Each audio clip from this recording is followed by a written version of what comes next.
The Alarm and DFS podcast with hosts John Impemba and James Grande. What is going on, everybody? John Impemba here with James Grande. Welcome into the Better Baseball MLB DFS Playbook podcast. Here we are recording for Wednesday's 8-game main slate. James, we had the postponement of the Marlins-Mets game on Tuesday due to poor field conditions. Therefore, DraftKings has decided not to count the Wednesday Mets-Marlins game as part of the main slate, likely due to the pending doubleheader. Assuming that game itself even plays, because I mean, how bad is the field? Again, they've had what seems like a few days at least, to get the field in playing conditions. Do you think they'd have the tarp down, or have the foresight to know that a hurricane is coming, right? So the field in New York was not ready to go. So Tuesday's game got postponed. So now we're down to an 8-game main slate on Wednesday. Just the inferior New York franchise being inferior again. What can I tell you? 8-game slate. It's a good one. A lot of really good pitching up top. I think there's some good pitching in the mid tier, and then a couple interesting names in the value tier that we're going to get to, or target. So yeah, I'm excited for this slate. I see some rain potentially in the forecast. It's a Coors slate at that. 8 games with Coors, the Dodgers in town. So Bart Scott, can't wait. Can't wait. Before we jump into it, shout out to rtsports.com. Go to rtsports.com/alarm, promo code alarm23. New users will get a 100% deposit match with their first deposit. Scan the QR code on the screen, or again, go to rtsports.com/alarm to take part in today's promotion. Breaking down the DraftKings slate here, James, again, 8 games on the slate, not 11 on Tuesday, 8 games for the Wednesday. You mentioned top end pitching here. We got Gerrit Cole, Pablo Lopez, Framber Valdez. No longer have Kodai Senga available to this slate. Kind of a big sad. We would have liked Senga at home against Miami. But those are your now top 3 starting pitchers up over $10,000. Framber gets Seattle, Lopez gets Oakland, Cole gets Toronto. Yeah, so very just straightforward, I think, at the top, that Pablo Lopez is going to be the chalk. He is $600 cheaper than Gerrit Cole, and he gets Oakland. He has had an insane ceiling twice. He's gone for 43 plus fantasy points, including a 9-inning, 12 strikeout shutout that got him 50 before. I think a lot of people go here. So I think the natural GPP pivot would be to go to Gerrit Cole, who's obviously in the tougher matchup, who is obviously more expensive, but he just showed again why he's the Cy Young in the American League last time out. 8 innings, 1 run, 9 strikeouts against this same Toronto team. The home run ball had been something that's hurt him in the past. He hasn't allowed a home run now in 4 straight games. He's just been better than everyone else in the American League. So as much as I like Pablo Lopez, and I'm perfectly fine if that's where you want to start your cash game builds, or where you do want to start your tournament lineups, I'm perfectly fine pivoting to Cole. And I think the same thing can be said for Framber, although he's not pitching as well as the other 2 guys. Even in that start against KC, where he got lit up for 6 earned, he had 10 strikeouts, which is now the second time in 3 games he's done that, that he's had 10 strikeouts. He struggled with Seattle this year, for what that's worth. 8 earned runs across 11 innings. So, kind of is what it is. But Seattle's definitely slowed down a little bit. J-Rod's not on a different planet right now. He's just back to being really good, not incredibly unsustainably good. But yeah, I think Pablo Lopez is the number 1 pitcher on the slate, but Cole and Framber are definitely good pivots. Yeah, for sure. I know, obviously, you no problems with Cole facing the Toronto second time in a row. We saw, again, Michael King tonight on Tuesday rather. Back-to-back great starts against Toronto. No worries about that. Lopez did get roughed up in his lone start against Oakland, but it's hard to imagine that happening 2 times in a row here. Going down into the next tier, the last time we saw this matchup, we were in on Berrios, but he did not fare as well. He did have another good strikeout game, and the strikeouts are kind of what we've liked to see lately from Jose Berrios. Would you be worried to go there again, assuming that he pitches a little bit better? The points can still be there for him in the mid 8K range. And if you're not going there, Where's the next spot you'd go in the tier below? Yeah, definitely interested going back to the well on Barrios. I think people do get scared off by it.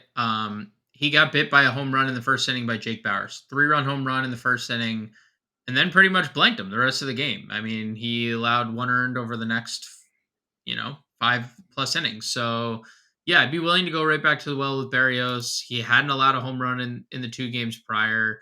Um, 24 and 31 starts. So we know that the home run ball is something that has been part of his repertoire this year, but he's been better at home. The Yankees lineup still struggles against right-handed pitching overall. So I'm perfectly fine going right back to Barrios. I also don't love much here in the mid tier. Like Dunning has really fell off a cliff Yeah. lately. If you want to go there, it's fine because the Angels are, you know, obviously a much more depleted team than they were earlier in the year when they had 2 of the Best hitters in baseball. ever seen. Yeah. I would say like Wade Miley is probably the only other name in this tier that I'm really interested in. But even Miley, I mean, absolute ceiling his last time out. Like that's And a nothing. spot you wouldn't have expected it too, right? Like St. Louis has some guys that can hit lefties well. I know they're starting to lose some of those guys that hit lefties well as well in their lineup, but we say this every year with Wade Miley, right? Like Wade Miley isn't this good. He can't be this good. The FIP and XFIP don't relate. And then all of a sudden, end of the season, and here's Wade Miley with a 3.2 ERA. He's 9-4, and they're like, the soft tots and lefties still hanging around for a reason, Yeah, and you know what? You mentioned it. Like St. Louis, he faces again Arenado on the IL, Gorman Yep. on the IL, Contreras on the IL, O'Neill on the O'Neill's IL. on the IL. Like all the guys that were hitting lefties, except for Goldschmidt and like Tommy Edman, they're not in the lineup anymore. He's facing But even Palacios. Goldie, but even Goldie's been bad against lefties this year. Right. Yeah, so So it's kind of an interesting spot perception here as we get towards the end of the year. We're obviously not going to go Tyon, but I guess the question is, what do we do with Sheehan here, right? You're expecting him to be piggybacked. He went 4 2/3. He's been really good the last couple of outings, even as the long reliever or the opener, but extended opener, I guess. The fact that they let him go 93 pitches, should we feel encouraged by that this time around? Like, what are your thoughts on Evan Sheehan? the problem is he's in cores. I know that Colorado's offense isn't great, but Nolan Jones is really great right now. Brendan Rodgers has been really great. Chris Bryant has been okay back in the lineup. Tovar has been really good. Like the Rockies have been better lately. Elihuris Montero had a really, really good stretch until this recent few games. So I'm probably not gonna be on Shaheen. Like in a tournament, I can't fault anyone for getting there. I actually would go Matt Waldron at 7K, starter for the San Diego Padres. I think he's someone worth taking a look at. He had 9 strikeouts against St. Louis his last time out in 5 2/3. He had 5 strikeouts and a win against Oakland the start before. He's now gone for 17 fantasy points or more in back-to-back games. So if I'm going anyone like in this tier, it's gonna be Waldron. Okay. Moving on down. Any other values? I mean, you mentioned Waldron, obviously. Was there anybody else who would think worth discussing here? No. Okay. Infielders. Again, we obviously have some matchups we're looking to target. If you had to pick some of your top infielders for this slate, where do you find yourself looking to go? Right at the top, Betts, Seager, Freeman. They stand out like a sore thumb. Marcus Semien has been really good of late. I could definitely see myself getting there. Everyone against Jameson Tyone, he's been kind of crappy of late. Not gonna play any Blue Jays there. Machado is very interesting. 4,900 against Manaea. I mean, the trio of Padres infielders that Yeah. all play shortstop apparently once again are all back in play. Um, with actual because now Kyle Harrison gets scratched, so now they actually get to face a lefty here. Right. Let's see what else. I'm still good going to Tovar. Texas here against Canning, like down to attack that spot. Yep. Yeah. Sure. Any other mid-tier value plays for you in the infield? Tovar 44, Adamas 43. You can obviously attack Valdez right now. I mean, or you catch him on a bad night, Cal Raleigh, maybe does some damage, but it's probably it for the value tier. Yeah, I'm But just kind of like scooping around the or positions. mid tier, I mean. Mid tier, I mean. See if anybody just jumps out to me here. Brendan Rodgers, 36. I keep mentioning him, but Yeah. he's been really good. Yep. But no like obvious split advantages for like the plays that we generally gravitate towards. It's kind of always frustrating when that happens here, but it doesn't look like we have anything completely jumping out. Was there a value play that you liked here tonight in the infield? Again, Moose. for 8 games, I feel like the player pool doesn't feel like we have 8 games worth of players here. Like Kirilloff, I guess you go back to, right? Homered.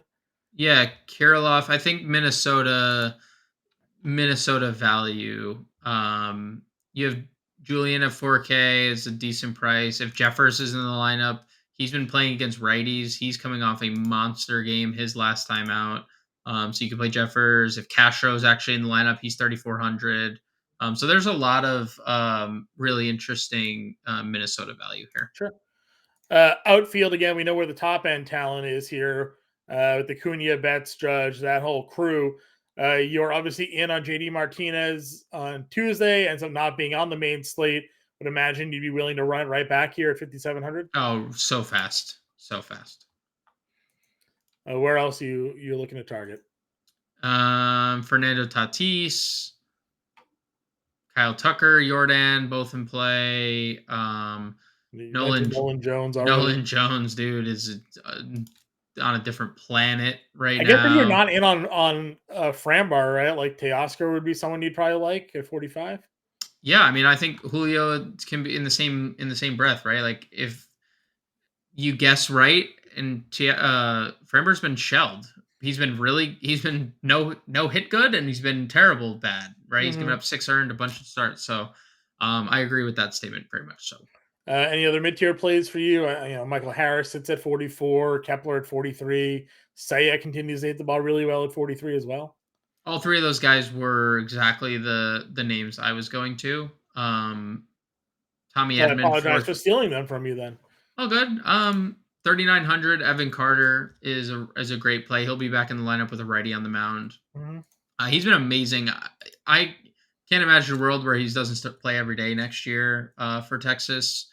But yeah, I would say Jordan Walker, 37. If we're not playing Wade Miley, he's been pretty good.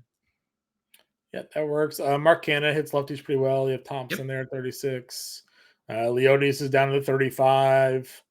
Wallner coming off. Wallner, yeah, Wallner homer. Willie Castro, same price, 34 with some speed. I like that. Let's see. Anybody else? I mean, there's Palacios. He lefty already. He's a lefty. He won't be in the lineup.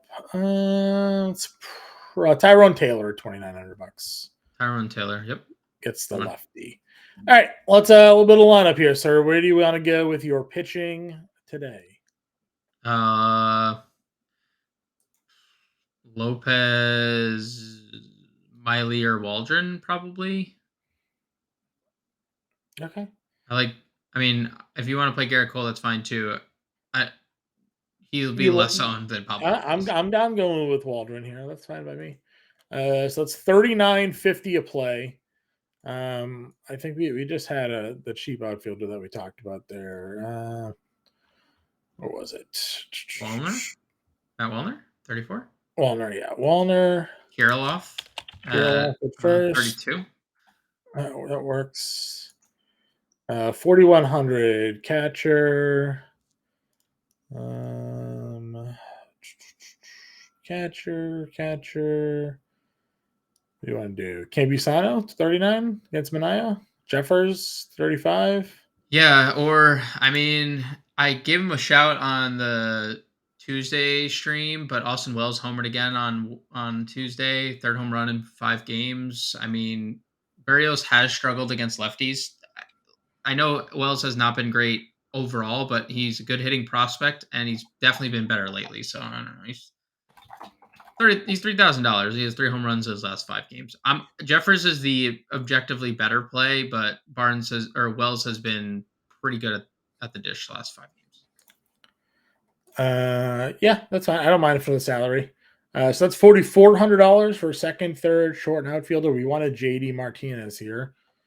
So let's see if we can do JD, and I don't know if we can get Mookie. That's Nah, we can't. Not for 3,200 is where we would be stinging ourselves here. So 4K with JD in the lineup. I mean, I guess technically we. I plugged. Yeah.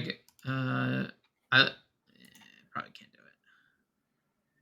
I was using Mastroboni and I was using Brendan Rodgers, but Mastroboni just has such a 0-0-0 floor. You gonna do Rogers? You like? Yes. Can't spell his name right ever. Rogers. Oh, ROD. Rogers. There it is. 36. Third base, 42. Suarez at 4K maybe? I don't hate it. Kramer, and then maybe we do Teoscar here and see what we can get going. 45. That gives us a $4,200 shortstop. What are you thinking? I don't like this tier. Not a lot. There's not a lot there. Let's move off. Let's see what we can spend up for then. You like Devin Carter, right? So let's go Carter at 39. $4,800 shortstop. Kim? Yep. $300 left over if we want to play around with it. But Kirilloff, Rogers, Suarez, Kim, Wallner, Martinez, and Carter. $300 left over as an example lineup for everybody here. James, I believe you're the man on the playbook for this 8-game slate, so you'll have all the updated information. We'll also be back live at 5 o'clock Eastern time, so be sure to check all of that out. But for now, we'll catch you all later.